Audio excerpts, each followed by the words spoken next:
The church has replaced Israel. Fib or fact? Hi, this is Olivier with Shalom and Messiah.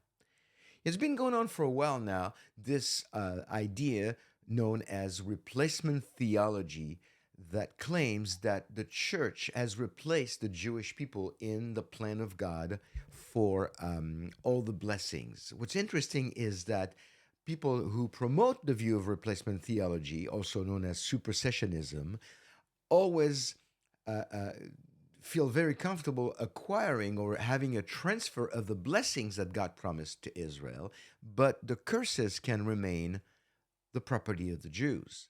That's just one thing that is just not fair.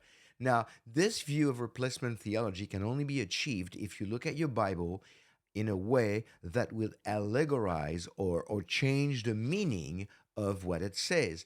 If you take the Bible and you look at it in context from a grammatical, historical context, and you study it that way, then vast majority of the time, unless it uses figures of speech, which are used in the Bible, the vast majority of the time it will say what it means what it says.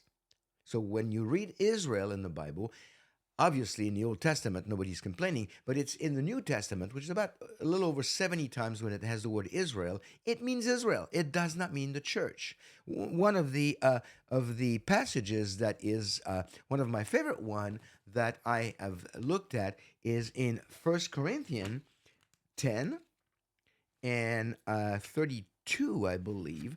1 Corinthians 10, 32.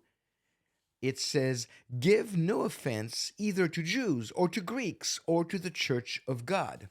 Wait a minute. Jews, Gentiles, and the church? If the church has replaced the Jews, why are they both listed in that verse? Interesting.